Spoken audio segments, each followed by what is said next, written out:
My name is Rachel Choi. I was born in South Korea and I moved to Canada when I was 15. My name's Alex Ross. I went to Goderich District Collegiate Institute in Goderich, Ontario, a small town.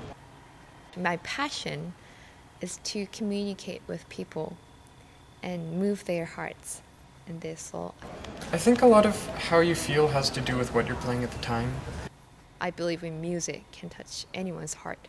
If I were playing something like slow and sad, I sort of match what I'm playing, and playing something really like powerful and joyous, you reflect that in what you're feeling at the time.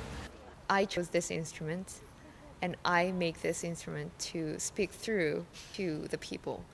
I think a lot of people are drawn to the sound. It can mimic an orchestra, but it can also have its own distinct sound that no other instrument can reproduce.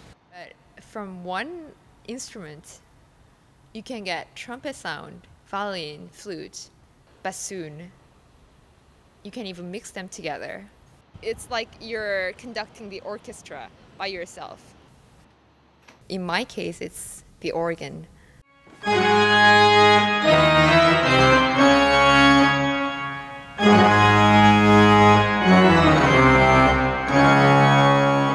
If the pipe organ were an animal, it would be the lion of the music kingdom.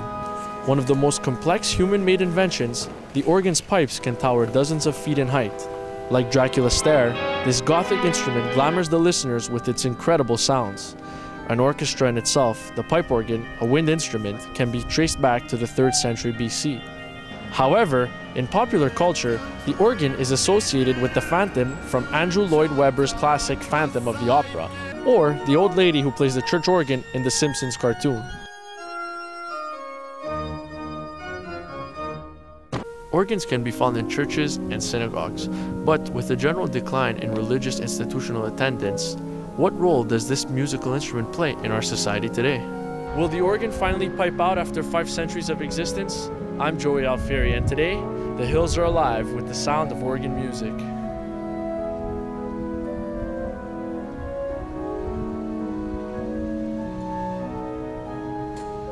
A lot of time people say, "Oh, hi, what's your name?" You introduce yourself, and then they say, "What do you study?" And you say, "Music." And they say, "Oh, really? What do you play?" And you say, "Organ." A lot of people haven't really had exposure to the organ, especially now. So we don't have many congregations or audiences at churches. So in that case, yes, it's declining. On the other side, we're having more and more organ students in our undergrads, like 20. It's a lot of people in one school, so it's happening. It's growing a lot. It's really just one of the most powerful feelings out there, I think. Especially at an organ you haven't played before, or like a really big one, and you just kind of get yourself centered, and then you look way up, and then you realize that you're sitting at a bench, except you're in control of this like humongous instrument, which could be as big as a house. It has a couple of pipes which are immersed in water, so it sounds kind of like a bird. Wow, these steps are incredibly narrow and incredibly high. Oh. Those poor organ tuners that have to go up here. But this is the price to pay to see the insides of an organ, so let's go. Be careful your head here. Pierre Grandmaison has been the organist at Notre Dame Basilica Church in Montreal since 1973. This beautiful organ, which was built in 1891 by the firm of Cassavant and Saint-Hyacinthe, is a French romantic organ. This curve, is very typical of the French construction.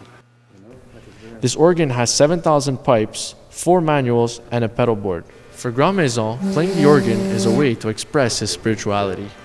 When I'm here and I have this beautiful buffet in front of me, and I start to play, and you have this answer, this sound answer with this beautiful church.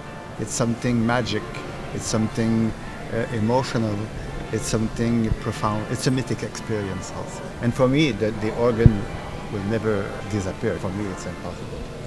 You have young organists who have an attraction for the instrument. It's like people who play hockey, they will give their life for hockey. It's similar for organ. Why do I love organ? Why another person loves organ is because he has an attraction. He feels that he can have a communion with the instrument. I had the public who was in my concert. They pay to come to there, you know. It's because they want to make also an experience. They are not necessarily organists, but they want to feel something. My name is Alfieri. I'm from Montreal. So we've been here touring Canada. I play piano myself. So as soon as we saw the tickets and everything, it was very, very nice. So we rushed, put on some clothes immediately. We came. It's amazing. We barely made it in the door. It was sold out. So we got the last 2 tickets and we had to beg for them. I'm totally carried away by it. I mean, I actually can't even think about anything else. It's the type of music where you can close your eyes and it almost makes you, the inner part of your body almost cry at times. In 2008, a non-profit organization called the Canadian International Organ Competition was formed in Montreal. The reason? To preserve the beautiful instrument that is the organ. This competition is the first of its kind and will be occurring in Montreal for the second time since the CIOC was formed in 2008. Many feel that the organ is a huge part of Montreal's past, present, and future. The echo of the room, you know, when you hear the sound traveling. And this, to me, this is totally magic. And this is why I enjoy live concert of organ music. The ability of having something very intimate, you almost have to pay attention, like it's so soft. And then comes and then it makes you vibration. You feel the vibration, the power of the instrument. That's one thing I really like. Why is it relevant even nowadays to hear organ music?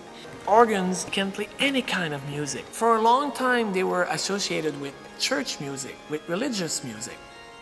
But nowadays there are young composers who decide to write music for this instrument. And I think that it is relevant as piano is relevant, as guitar is relevant, as singing is relevant.